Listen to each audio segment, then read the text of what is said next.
أعوذ بالله من الشيطان الرجيم بسم الله الرحمن الرحيم قالوا ما هي إلا حياتنا الدنيا نموت ونحيا وما يهلكنا إلا الدهر। ওরা বলতো যে দুনিয়া এবং আখিরাত বলতে জীবন তো শুধু আমাদের এই দুনিয়ার জীবনই শেষ কথা, এরপরে আবার কি, এটাই আমাদের জীবন, এখানেই বেঁচে আছি, এখানেই মরে যাব, আর কালের আবর্তন ছাড়া আর তো কিছুই হয় না, সুতরাং পরকাল আবার একটা কি জিনিস। আল্লাহ রাব্বুল আলামিনের জবাবে আল্লাহ পাক বলেন ওই কাফেরদেরকে জবাব শোনায় দেন, কুলিল্লাহু ইউহয়িকুম সুম্মা ইউমীতুকুম সুম্মা ইয়াজমাউকুম ইলা ইয়াউমিল কিয়ামাতি লা রাইবা ফীহ। ওদেরকে জবাব দেন, তোমরা নিষ্প্রাণ ছিলে, সেখান থেকে তোমাদেরকে আল্লাহ পাক জিন্দা করেছেন, এই জিন্দা থেকে তোমরা আবার মৃত্যুবরণ করবে, আবার তোমাদেরকে পুনরুত্থিত করা হবে, এতে কোনো সন্দেহ নাই। ওয়ালাকিন আকসারান নাস লা ইয়ালামুন। আসল কথা হলো যে মানুষেরা, অধিক সংখ্যক লোকেরা এই সম্পর্কে অজ্ঞ, তারা জানে না। তারা বলে ওয়ায়াকুলুল ইনসানু আইযা মা লাসাউফা উখরাজু হাইয়া। তারা বলে যে সত্যি আমরা যখন মরে যাব তখন আমাদেরকে কে আবার চিন্তা করবে, এটা কি করে সম্ভব, মরে গেলাম আবার চিন্তা কে করবে। আল্লাহ রাব্বুল আলামিন ওদের কথার জবাবে নবীজিকে বলেন, আপনি জবাব দিয়ে দেন, আওয়ালা ইয়াযকুরুল ইনসানু আন্না খালাকনাহু মিন ক্বাবলু ওয়া লাম ইয়াকু শাইআ। মানুষের কি সেই কথা মনে পড়ে না যখন তাকে সৃষ্টি করার আগে সে কিছুই ছিল না? তোমার সৃষ্টির আগে যখন তুমি কিছুই ছিলে না, সেখান থেকে তোমাকে যিনি সৃষ্টি করেছেন, তোমার মৃত্যুর পরে তিনি আবার তোমাকে জিন্দা করতে পারবে। তোমার কি মনে নাই, হাল আতা আলাল ইনসানি হিনুম মিনাদ দাহরি লাম ইয়াকুন শাইআম মাযকুরা। মানুষের জীবনে কি এমন সময় এসেছিল না যখন সে কোনো বিষয়বস্তু হিসেবে পরিগণিত ছিল না, কোন অস্তিত্ব ছিল না? আমি বিনা অস্তিত্বে তোমাদেরকে সৃষ্টি করেছি, বিনা অস্তিত্বে যখন তৈরি করতে পারলাম তখন বুঝি আমি আবার তোমাদেরকে জিন্দা করতে পারবো না। এটা কেমন কথা তোমরা বলো? ওরা বলে ওয়াকালু আইযা কুন্না ইযামান ওয়া রুফাতান আইন্না লামাবউসুনা খালকান জাদীদা। আমরা যখন মরে যাব, আমাদের হাড্ডি গুড্ডি যখন মাটির সাথে একেবারে মিশে যাবে, তখন কি আমরা নতুন ভাবে আবার আমরা পুনরুত্থিত হব? আমাদের কি আবার চিন্তা করা হবে? আল্লাহ রাব্বুল আলামিন বলেন, কুল কুনু হিজারাতান আও হাদিদা।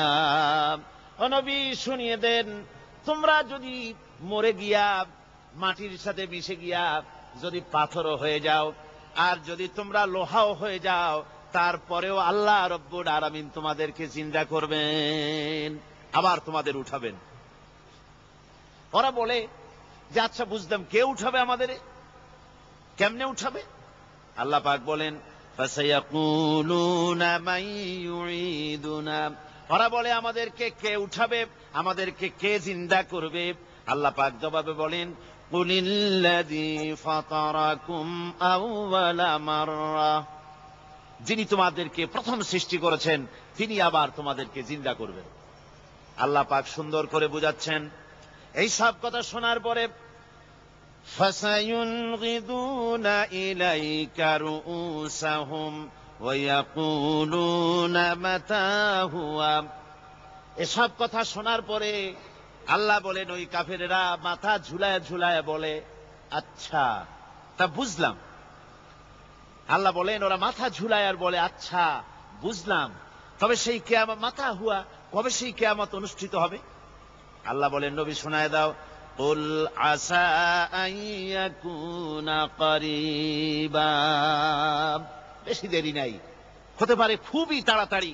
কি বলা যায়, সে সময়টা অতি নিকটবর্তী হয়ে যেতে পারে, খুবই নিকটবর্তী সে সময়, সেটা বেশি দেরি হওয়ার কথা নয়। আল্লাহ পাক এবার মানুষকে যুক্তি দিয়ে বুঝাচ্ছেন, কোরআনে কারীম মানতে মানুষ অস্বীকার করলে আল্লাহ ডান্ডার ব্যবস্থা করেন নাই। নবীজিকে বলেছেন ইন্নামা আনতা মুযাক্কিরুন লাস্তা আলাইহিম বিমুসাইতির, ও নবী আপনি একজন উপদেশক, উপদেশ দিয়ে যান, আপনাকে দারোগা করে বানাই নাই লাঠি চার্জ করার জন্য, পিটায়া মানুষ হেদায়েত করার দরকার নেই। মানুষকে বুঝান, যুক্তি দিয়া বুঝান।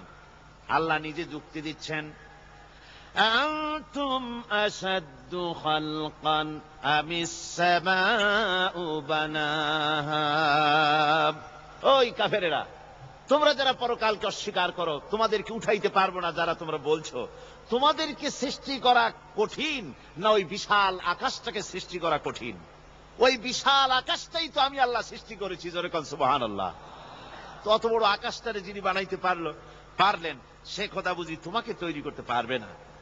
আল্লাহ পাক বলছেন ফানজুর ইলা আসারি রাহমাতিল্লাহি কাইফা ইউহিল আরদা বাদা মাউতিহা, লক্ষ্য করে দেখো এই পৃথিবীর মাটিকে আল্লাহ কিভাবে জিন্দা করেন, মুর্দা মাটি। এই মাটি চৈত্র বৈশাখ মাসে প্রখর রোদে মাটি ফেড়ে চৌচির হয়ে যায়।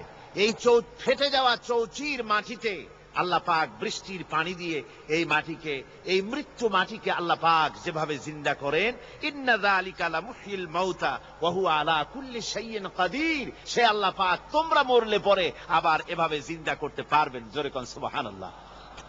আমার ভাইয়েরা, আল্লাহ পাকের পরে বলেন দেখো মৃত্যু জমিনকে কেমনে জিন্দা করি।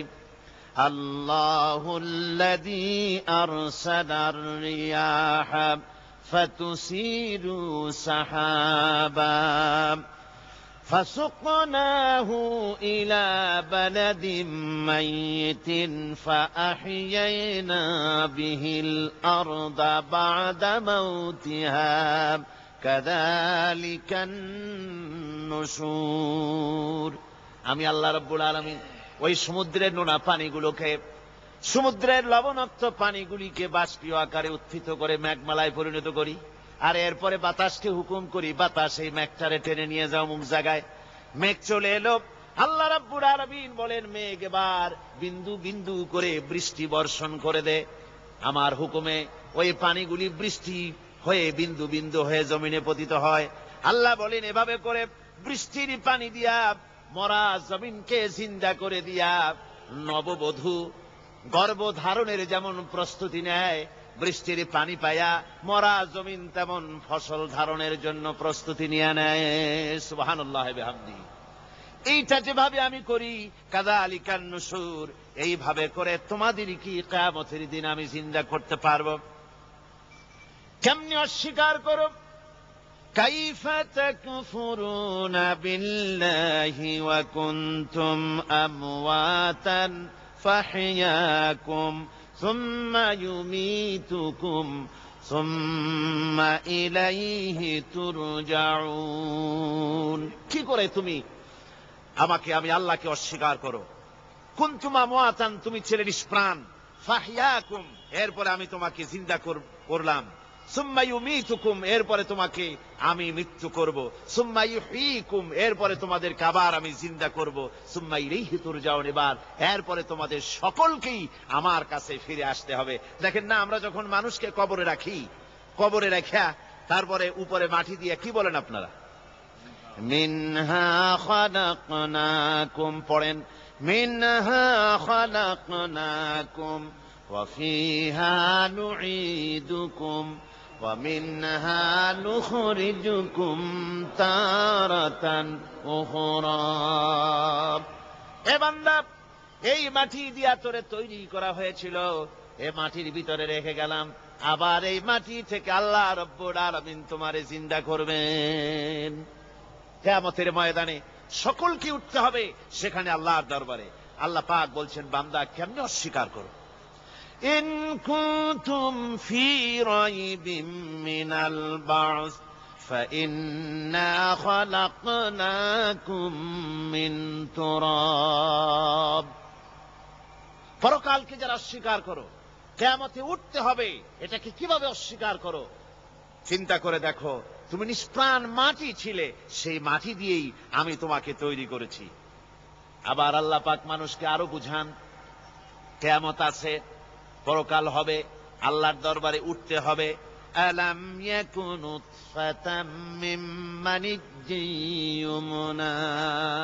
তুমি কি মাতৃগর্ভে নিক্ষিপ্ত এক ফোঁটা পানি ছিলে না? সুম্মা কানা আলাকাতান ফাখালাকা ফাসাওয়া। এরপরে তোমাকে মাংসপিণ্ডে, জমাট রক্তে মাংসপিণ্ডে পরিণত করা হলো। এরপরে তোমাকে সুন্দর করে তোমাকে সুগঠিত করা হলো। فجعل منه الزوجين الذكر والأنثى।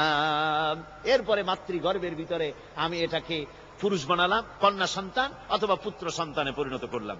এইটা যে পেরেছে, যিনি পেরেছেন, আলাইসা যালিকা বিকাদিরিন আলা আইয়ুহিয়াল মাউতা। সে আল্লাহর পক্ষে কি সম্ভব নয় যে তোমার মৃত্যুর উপরে তিনি আবার জিন্দা করতে পারবেন? কি বলেন সম্ভব না? তিনি পারবেন না? নিশ্চয়ই তিনি আবার কিয়ামতের মাঠে আমাদেরকে হাজির করতে পারবেন, এতে কোনো সন্দেহ নাই। আল্লাহ পাক সেই জন্য এখানে বলতেছেন যে ওরা বাল কাযযাবু বিসসাম, ওরা আসলেই পরকালকে অস্বীকার করেছে। আপনি যে নবী, এতে কোনো সন্দেহ নাই। আপনি খানা খান, আপনি বাজারে যান, এটাই মূল আপত্তির বিষয় না। মূল কথা হলো তারা পরকালকে অস্বীকার করেছে। আল্লাহ পাক বলেন, ওয়া আন্নাস সাআতা আতিয়াতুন লা রাইবা ফিহা। অবশ্যই সে সময় আসবে, সে কিয়ামত আসবেই, এটা কোনো সন্দেহ নাই। ওয়া আন্নাল্লাহা ইয়াবআসু মান ফিল কুবুর। আর আল্লাহ পাক তিনি কবরের মধ্যে অন্তর্হিত যা কিছু আছে সবাইকে কিয়ামতের দিন আল্লাহ পাক ময়দানে উঠাবেন। কিয়ামতে আল্লাহর দরবারে সকলকে হাজির হতে হবে। আমার বন্ধুগণ, আল্লাহ পাক বলেন, ওয়া লাকাদ খালাকনাল ইনসানা মিন সুলালাতিন মিন তিন। লক্ষ্য করো, তুমি ছিলে মাটির নির্যাস থেকে তোমাকে তৈরি করা হয়েছে। শুধু মাটির নির্যাস থেকে তোমাকে কোনো মডেল ছাড়া, কোন ধরনের আদর্শ ছাড়া, কোন ধরনের নমুনা ছাড়া তোমাকে সৃষ্টি করা হলো। সুম্মা জাআলনাহু নুতফাতান ফি কারারিম মাকিন। এরপরে মাতৃগর্ভের একটা অত্যন্ত সুরক্ষিত জায়গায় তোমাকে সংরক্ষণ করা হয়েছিল। সুম্মা খালাকনান নুতফাতা আলাকাতান ফাখালাকনাল আলাকাতা মুদগা। রক্তপিণ্ডকে, নাপাক পানিকে জমাট রক্ত করেছি, জমাট রক্তকে আমি আবার গোশত পিণ্ডে পরিণত করেছি।